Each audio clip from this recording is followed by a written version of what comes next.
ಎಲ್ರಿಗೂ ನಮಸ್ಕಾರ, ಸ್ವಾಗತ. ಇವತ್ತಿನ ನಮ್ಮ ಈ ವಿಶ್ಲೇಷಣೆಯಲ್ಲಿ ಒಂದು ಬಹಳ ಮುಖ್ಯವಾದ ಪ್ರಶ್ನೆಗೆ ಉತ್ತರ ಹುಡ್ಕೋಣ. ಅದೇನಂದ್ರೆ, ಆರೋಗ್ಯವಾಗಿ ಇರೋಕೆ, ತೂಕ ಇಳಿಸೋಕೆ ನಮಗೆ ನಿಜವಾಗ್ಲೂ ಎಷ್ಟು ಪ್ರೋಟೀನ್ ಬೇಕು? ಈ ವಿಷಯದ ಬಗ್ಗೆ ತುಂಬಾನೇ ಗೊಂದಲಗಳಿವೆ. ಬನ್ನಿ ಅದನ್ನೆಲ್ಲ ಬಗೆಹರಿಸಿ ಒಂದು ಸ್ಪಷ್ಟವಾದ ಚಿತ್ರಣವನ್ನ ಪಡೆದುಕೊಳ್ಳೋಣ. ಸರಿ, ಮೊದಲನೇದಾಗಿ ಇದನ್ನೇ ಮಾತಾಡೋಣ. ಪ್ರೋಟೀನ್ ಅಂದ ತಕ್ಷಣ ನಮ್ಮೆಲ್ಲರ ತಲೆಗೆ ಬರೋದೇ ಜಿಮ್, ದೊಡ್ಡ ದೊಡ್ಡ ಮಸಲ್ಸ್ ಇರೋ ಬಾಡಿ ಬಿಲ್ಡರ್ಸ್, ಹೌದಲ್ವಾ? ಆದರೆ ಇದು ಬಹುಶಃ ಅತಿ ದೊಡ್ಡ ತಪ್ಪು ಕಲ್ಪನೆ. ಮೀಡಿಯಾದಲ್ಲಿ ಎಲ್ಲ ಕಡೆ ಪ್ರೋಟೀನ್ ಅಂದ್ರೆ ಅದು ಜಿಮ್ಮಿಗೆ ಹೋಗೋರಿಗೆ ಮಾತ್ರ ಅನ್ನೋ ಹಾಗೆ ತೋರಿಸ್ತಾರೆ. ಆದರೆ ಸತ್ಯ ಅದಲ್ಲ. ಡಾಕ್ಟರ್ ಪಾಲ್ ಅವರು ಪ್ರೋಟೀನ್ ಬಗ್ಗೆ ಎಷ್ಟು ಅದ್ಭುತವಾಗಿ ಹೋಲಿಸಿದರೆ ನೋಡಿ. ಇಳೆಯರಾಜ ಅವರ ಸಂಗೀತ ನಮ್ಮ ಮನಸ್ಸಿಗೆ ಎಷ್ಟು ಮುಖ್ಯವೋ ಅದೇ ರೀತಿ ಪ್ರೋಟೀನ್ ನಮ್ಮ ದೇಹಕ್ಕೆ ಬೇಕೇ ಬೇಕು ಅಂತಾರೆ. ಇದನ್ನೇನಾದ್ರೂ ನಾವು ಸರಿಯಾಗಿ ತಗೊಳ್ಳಿಲ್ಲ ಅಂದ್ರೆ ನಮ್ಮ ಜೀವನದಲ್ಲಿ ಬೇರೆ ವಾದ್ಯಗಳು ಬಾರ್ಸೋಕೆ ಶುರುವಾಗ್ಬಿಡ್ತೆ ಅಂತಾರೆ. ಹಾಗಾದ್ರೆ ಪ್ರೋಟೀನ್ ಯಾಕೆಲ್ಲರಿಗೂ ಬೇಕೋ? ಬನ್ನಿ, ಈ ವಿಭಾಗದಲ್ಲಿ ಪ್ರೋಟೀನ್ ಕೇವಲ ಕ್ರೀಡಾಪಟುಗಳಿಗೆ ಮಾತ್ರ ಸೀಮಿತ ಅಲ್ಲ, ಅದು ಪ್ರತಿಯೊಬ್ಬರ ದೇಹದಲ್ಲಿ ಏನ್ ಕೆಲಸ ಮಾಡುತ್ತೆ ಅನ್ನೋದನ್ನ ಸ್ವಲ್ಪ ಆಳವಾಗಿ ನೋಡೋಣ. ಪ್ರೋಟೀನ್ ನಮ್ಮ ದೇಹದಲ್ಲಿ ಮುಖ್ಯವಾಗಿ ಎರಡು ಕೆಲಸ ಮಾಡುತ್ತೆ. ಒಂದು, ಇದು ನಮ್ಮ ದೇಹದ ಬಿಲ್ಡಿಂಗ್ ಬ್ಲಾಕ್ ಇದ್ದಾಗೆ, ಅಂದ್ರೆ ದೇಹದಲ್ಲಿ ಆಗೋ ಡ್ಯಾಮೇಜ್ ಸರಿಪಡಿಸೋದು, ಹೊಸ ಮಸಲ್ಸ್, ಮೂಳೆ, ಚರ್ಮ ಇದನ್ನೆಲ್ಲ ಕಟ್ಟೋದೇ ಇದರ ಕೆಲಸ. ಇನ್ನು ಎರಡನೇದ್ದು, ಇದು ನಮ್ಮ ಹಸಿವನ್ನ ಕಂಟ್ರೋಲ್ ಮಾಡುತ್ತೆ. ಲೆಪ್ಟಿನ್ ಅಂತ ಒಂದು ಹಾರ್ಮೋನ್ ಇದೆ, ಅದನ್ನ ಜಾಸ್ತಿ ಮಾಡಿ ಹೊಟ್ಟೆ ತುಂಬಿದೆ ಅನ್ನೋ ಫೀಲ್ ಕೊಡುತ್ತೆ. ಇದು ಮಣಿರತ್ನಂ ಸಿನಿಮಾದ ಡೈಲಾಗ್ ಥರ, ಮಾತು ಕಡಿಮೆ ಆದ್ರೆ ಅದರ ಎಫೆಕ್ಟ್ ತುಂಬಾ ಹೊತ್ತಿರುತ್ತೆ. ಸರಿ, ಈಗ ಈ ವಿಶ್ಲೇಷಣೆಯ ಒಂದು ಪ್ರಮುಖ ಘಟ್ಟಕ್ಕೆ ಬಂದಿದ್ದೀವಿ. ಅಂದ್ರೆ ನಮ್ಮ ಆರೋಗ್ಯದ ಗುರಿಗಳಿಗೆ ತಕ್ಕ ಹಾಗೆ ಪ್ರತಿದಿನ ನಮ್ಗೆ ಎಷ್ಟು ಗ್ರಾಂ ಪ್ರೋಟೀನ್ ಬೇಕು ಅನ್ನೋ ಆ ನಿಖರವಾದ ಸಂಖ್ಯೆ ಯಾವುದು ಅಂತ ತಿಳಿದುಕೊಳ್ಳೋಣ. ಹಾಗಾದ್ರೆ ಆ ಮ್ಯಾಜಿಕ್ ನಂಬರ್ ಇದು. ಸಾಮಾನ್ಯವಾಗಿ ಆರೋಗ್ಯವಾಗಿರಬೇಕು ಅಷ್ಟೇ ಅನ್ನೋರಿಗೆ ಅವರ ದೇಹದ ತೂಕದ ಪ್ರತಿ ಕಿಲೋಗ್ರಾಂಗೆ 0.8 ಗ್ರಾಂ ಪ್ರೋಟೀನ್ ಬೇಕು. ಒಂದು ವೇಳೆ ತೂಕ ಇಳಿಸಬೇಕು ಅನ್ನೋ ಗುರಿ ಇದ್ರೆ ಸ್ವಲ್ಪ ಜಾಸ್ತಿ ಬೇಕು, ಅಂದ್ರೆ ಪ್ರತಿ ಕಿಲೋಗ್ರಾಂಗೆ 1 ಗ್ರಾಂನಷ್ಟು ಪ್ರೋಟೀನ್ ತೆಗೆದುಕೊಳ್ಳೋದು ಒಳ್ಳೆಯದು. ಇದನ್ನ ಇನ್ನಷ್ಟು ಸುಲಭವಾಗಿ ಅರ್ಥ ಮಾಡ್ಕೊಳ್ಳೋಕೆ ಒಂದು ಉದಾಹರಣೆ ನೋಡೋಣ.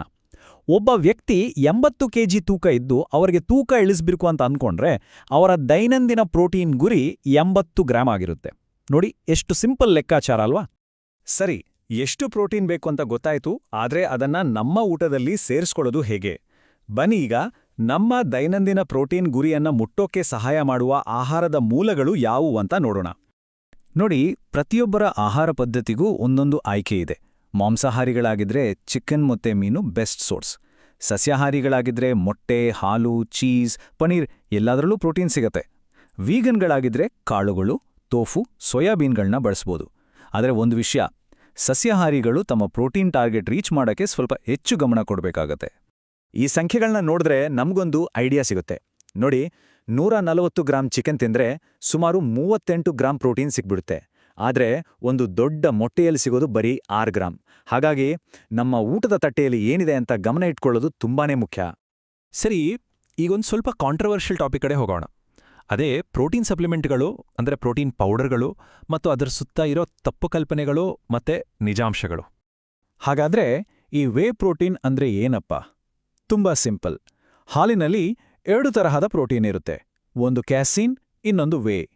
ಅದರಲ್ಲಿರೋ ವೇ ಅನ್ನು ಬೇರ್ಪಡಿಸಿ ಶುದ್ಧೀಕರಿಸಿ ಪೌಡರ್ ಮಾಡಿ ಮಾರಾಟ ಮಾಡ್ತಾರಲ್ಲ, ಅದೇ ವೇ ಪ್ರೋಟೀನ್ ಅಷ್ಟೇ. ಪ್ರೋಟೀನ್ ಪೌಡರ್ಗಳ ಪ್ಲಸ್ ಪಾಯಿಂಟ್ಸ್ ಏನು ಅಂದ್ರೆ, ಮೊದಲನೇದಾಗಿ ಅದು ತುಂಬಾ ಅನುಕೂಲಕರ. 1 ಸ್ಕೂಪ್ ಹಾಕಿದ್ರೆ ಸಾಕು, 25-30 ಗ್ರಾಂ ಪ್ರೋಟೀನ್ ಸಿಗ್ಬಿಡುತ್ತೆ.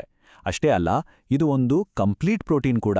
ಅಂದ್ರೆ ನಮ್ಮ ದೇಹಕ್ಕೆ ಬೇಕಾದ ಎಲ್ಲಾ 9 ಅಗತ್ಯ ಅಮೈನೋ ಆಸಿಡ್ಗಳು ಇದರಲ್ಲಿರುತ್ತೆ. ಆದ್ರೆ ಇಲ್ಲೊಂದು ದೊಡ್ಡ ಆದ್ರೆ ಇದೆ. ಒಂದು ಗಂಭೀರವಾದ ಅಪಾಯ ಏನಂದ್ರೆ, ಈ ಪ್ರೋಟೀನ್ ಪೌಡರ್ಗಳ ಮೇಲೆ FDA ಅಂತಹ ಯಾವುದೇ ಸಂಸ್ಥೆ ನಿಯಂತ್ರಣ ಇರೋದಿಲ್ಲ. ಇದರರ್ಥ ಕಂಪನಿಗಳು ಅದರಲ್ಲಿ ಏನ್ ಬೇಕಾದರೂ ಸೇರಿಸಬಹುದು. ರುಚಿಗೋಸ್ಕರ ಸಕ್ಕರೆ ಹಾಕ್ತಾರೆ. ಅಷ್ಟೇ ಅಲ್ಲ, ಕೆಲವು ಅಧ್ಯಯನಗಳು ಏನ್ ಹೇಳುತ್ತೆ ಅಂದ್ರೆ, ಕೆಲವು ಪೌಡರ್ಗಳಲ್ಲಿ ಸೀಸಾ, ಆರ್ಸೆನಿಕ್ನಂತಹ ಅಪಾಯಕಾರಿ ಲೋಹಗಳು ಕೂಡ ಇರ್ಬೋದು ಅಂತ. ಹಾಗಾದ್ರೆ ಕೊನೆಯದಾಗಿ ಏನ್ ಮಾಡ್ಬೇಕು? ತುಂಬಾ ಸರಳ. ನಮ್ಮ ದೈನಂದಿನ ಪ್ರೋಟೀನ್ನಲ್ಲಿ 90% ಭಾಗ ನಾವು ತಿನ್ನುವ ನೈಸರ್ಗಿಕ ಸಂಪೂರ್ಣ ಆಹಾರದಿಂದಲೇ ಬರಬೇಕು. ಕೇವಲ 10% ಮಾತ್ರ, ಅದು ಕೂಡ ಅನಿವಾರ್ಯ ಪರಿಸ್ಥಿತಿಗಳಲ್ಲಿ ಸಪ್ಲಿಮೆಂಟ್ಸ್ಗಳಿಂದ ಬರಬಹುದು. ಇದು ಪ್ರೋಟೀನ್ ಬಗ್ಗೆ ಇರುವ ಅತಿ ದೊಡ್ಡ ಭಯ ಅಥವಾ ತಪ್ಪು ತಿಳುವಳಿಕೆ ಅನ್ಸುತ್ತೆ. ತುಂಬಾ ಜನ ಪ್ರೋಟೀನ್ ಜಾಸ್ತಿ ತಿಂದ್ರೆ ಕಿಡ್ನಿ ಹಾಳಾಗುತ್ತೆ ಅಂತ ಹೆದರ್ತಾರೆ. ಇದರ ಹಿಂದಿನ ಸತ್ಯ ಏನು ಅನ್ನೋದನ್ನ ಈಗ ನೋಡೇ ಬಿಡೋಣ. ಒಂದೇ ಮಾತಲ್ಲಿ ಹೇಳೋದಾದ್ರೆ ಆರೋಗ್ಯವಂತ ವ್ಯಕ್ತಿಗಳಿಗೆ ಇದು ಕೇವಲ ಒಂದು ಮಿಥ್ಯೆ ಅಷ್ಟೇ. ಆದರೆ ಒಂದು ಕಂಡೀಷನ್ ಇದೆ. ಯಾರಿಗೆ ಮೊದಲೇ ಕಿಡ್ನಿ ಸಮಸ್ಯೆ ಇದೆಯೋ ಅವರು ಮಾತ್ರ ಪ್ರೋಟೀನ್ ಸೇವಿಸುವಾಗ ಹುಷಾರಾಗಿರಬೇಕು. ಉಳಿದವರೆಲ್ಲರೂ ಸಾಕಷ್ಟು ನೀರು ಕುಡಿತಾ ಇದ್ರೆ ಈ ಬಗ್ಗೆ ಚಿಂತೆ ಮಾಡೋ ಅವಶ್ಯಕತೆ ಇಲ್ಲ. ಸರಿ, ಇಷ್ಟೆಲ್ಲ ಮಾತಾಡಿದ್ವಲ್ಲ, ಇದನ್ನೆಲ್ಲ ಒಟ್ಟುಗೂಡಿಸಿ ನಾವು ಇವತ್ತಿನಿಂದಲೇ ಪಾಲಿಸಬಹುದಾದ ಒಂದು ಸಿಂಪಲ್ ಆಕ್ಷನ್ ಪ್ಲಾನ್ ಮಾಡೋಣ ಬನ್ನಿ.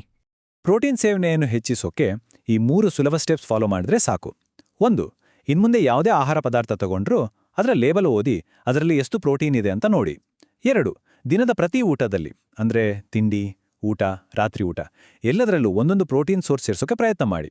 ಮತ್ತು 3. ಯಾವಾಗಲೂ ಪೌಡರ್ಗಳಿಗಿಂತ ನೈಸರ್ಗಿಕ ಆಹಾರಕ್ಕೆ ಮೊದಲ ಆದ್ಯತೆ ಕೊಡಿ.